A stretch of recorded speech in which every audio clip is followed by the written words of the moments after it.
Monica Brooks stands on a brightly lit stage in New York as the host introduces her story, from her last $500 after divorce to building a nationwide food brand.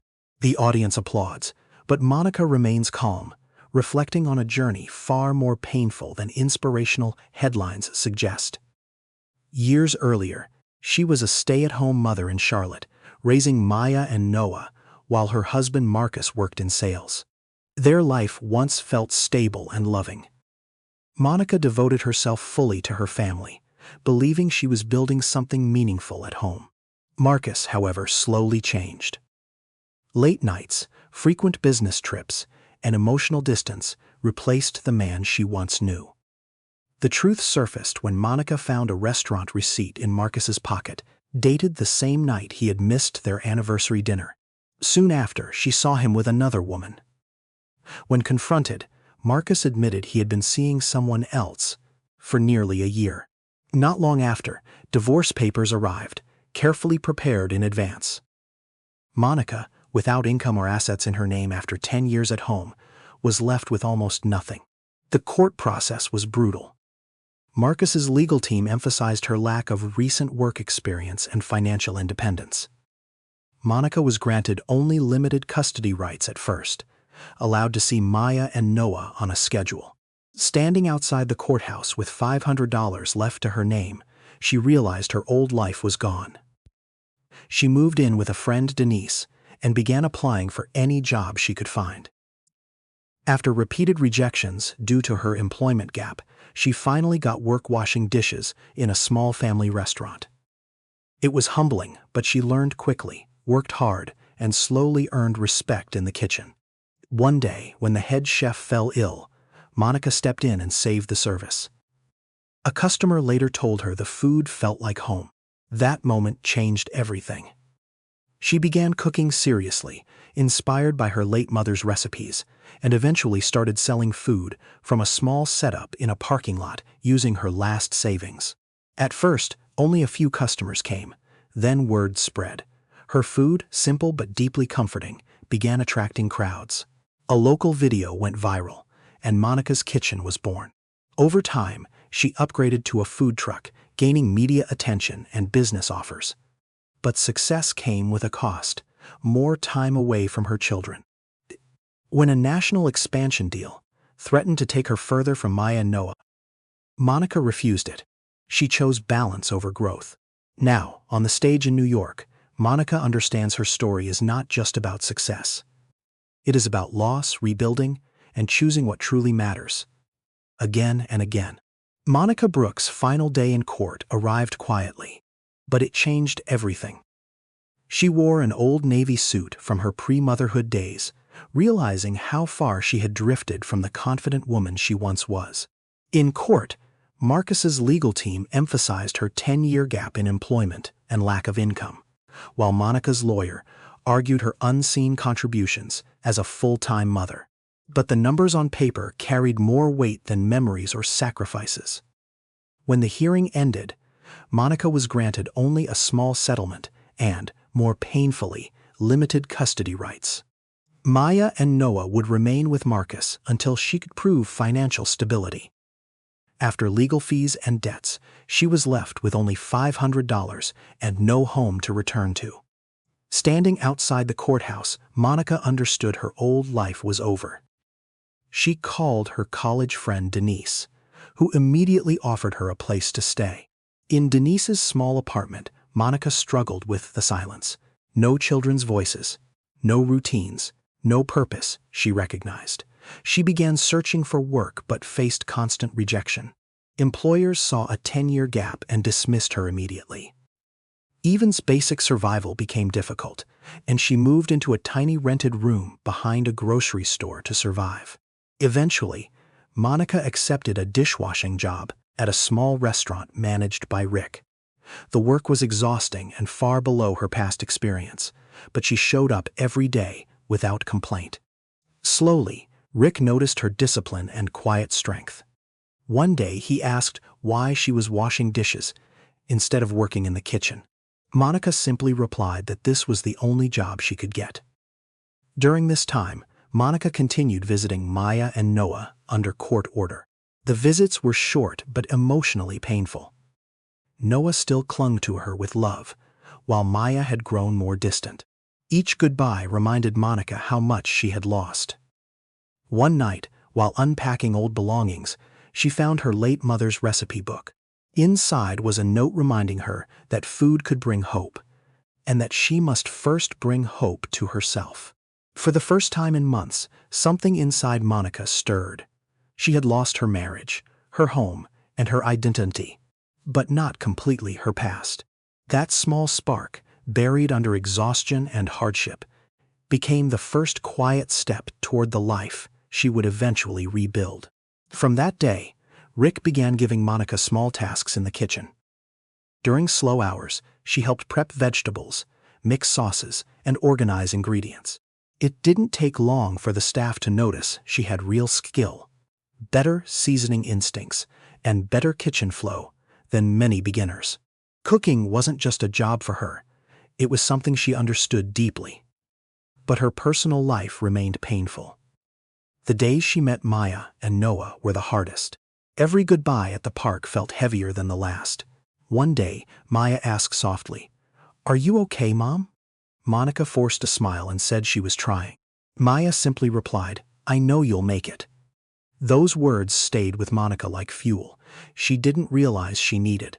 One evening, the restaurant collapsed into chaos when the head chef left mid-shift. Orders piled up, tempers rose, and Rick called out in frustration. Monica stepped in, offering to cook. With Rick's hesitant approval, she took control of the kitchen. For hours, she worked nonstop, grilling, plating, and organizing orders. By closing time, every dish had gone out perfectly. A customer later returned, asking who made the peach-glazed chicken. He said it didn't taste like restaurant food. It tasted like someone cared.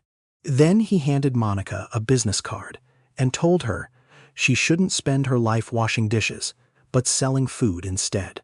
That night, Monica couldn't sleep. She kept staring at the card and her mother's old recipe book.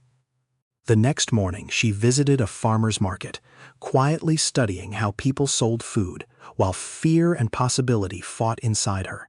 Back at work, Rick noticed her talent again and eventually offered her a trial space in the parking lot. No rent, just a chance. Monica used her last $500 to buy basic equipment and created a small stand called Monica's Kitchen. The first day was nearly empty. Only one elderly woman stopped, tasted her food, and said it reminded her of childhood dinners. By the end of the day, Monica had only a few sales, but for the first time, she felt something shift. She wasn't invisible anymore. By the fourth day, Monica began noticing something new. Strangers arriving earlier, asking if she was a chef, or saying they had seen her online. She only smiled and told them she was just a mother starting over. But by the end of the week, a real line had formed at her small parking lot stand. It wasn't huge, but it was steady enough to keep her cooking non-stop. With no staff and only basic equipment, Monica worked through the rush on pure instinct and determination. For the first time, she didn't have space left to think about her pain. Rick, the restaurant manager, watched from a distance and realized this was no longer a simple trial. He told her she couldn't stay in that spot forever and suggested something bigger, a food truck or mobile setup. Monica didn't answer right away, but the idea stayed with her. That night, she counted her earnings and realized she could finally breathe a little. She wasn't just surviving anymore. She was building something meaningful. In the following weeks, word of mouth spread quickly. Some customers called ahead, others shared posts online, and Monica's small stand slowly became a local favorite. But growth brought pressure.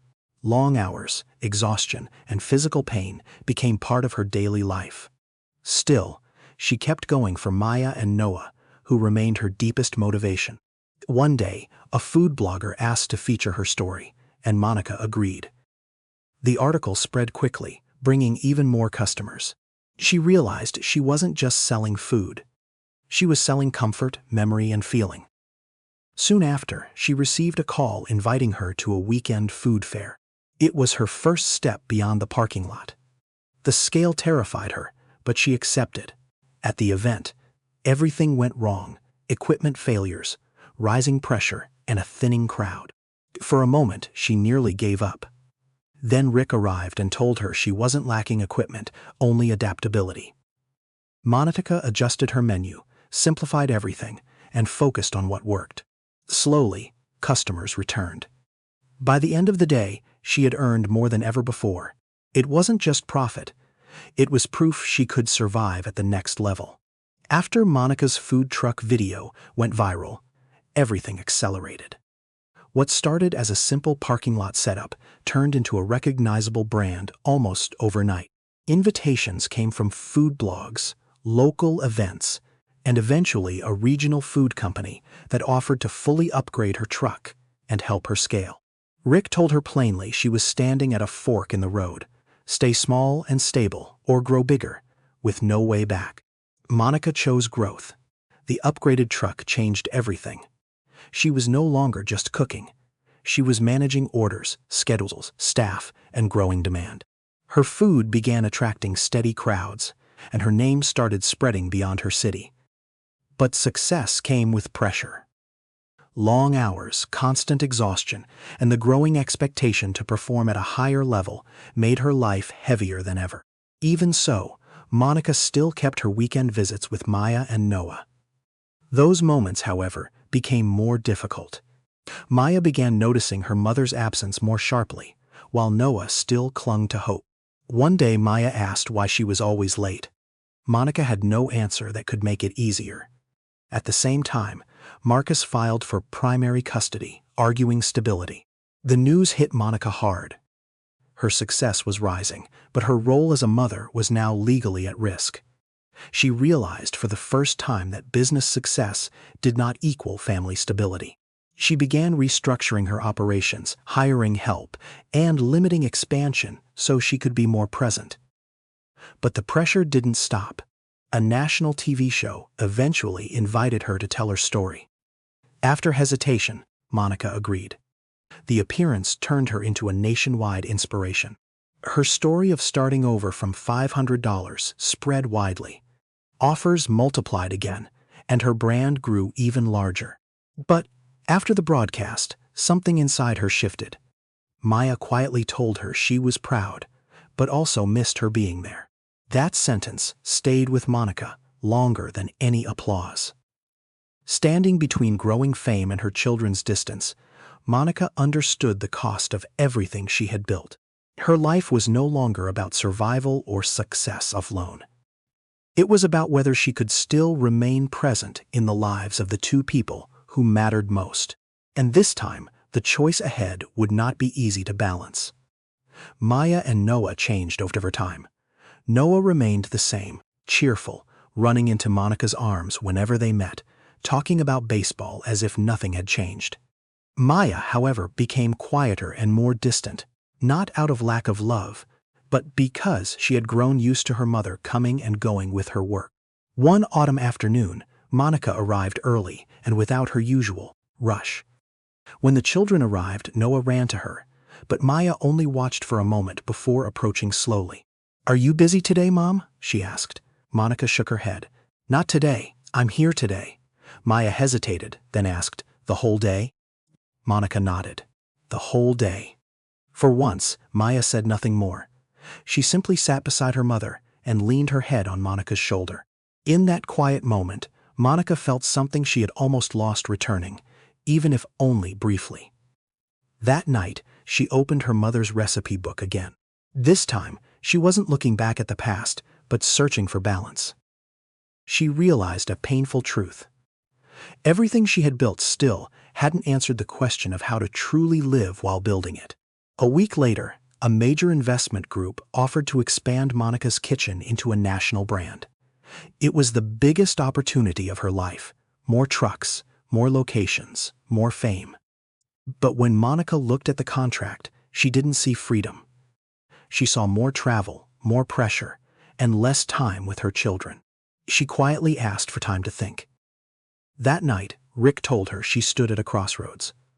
Monica finally answered, saying success wasn't about going the farthest anymore, but about not losing herself along the way. A few days later, she rejected the offer. Many were surprised, but Monica didn't explain herself. She simply scaled back, kept her food truck, reduced travel, and focused on her children. Her name remained known, but her story changed, from rising success to chosen balance. One weekend, she brought Maya and Noah to the truck. Noah played happily while Maya asked, "You're not expanding anymore?" Monica smiled. "Not like that. So you don't want to be famous?" Maya asked. After a pause, Monica said, "I just want to be here." Maya nodded softly. "I like you better like this." Monica turned back to cooking, no longer chasing anything, just standing where she belonged.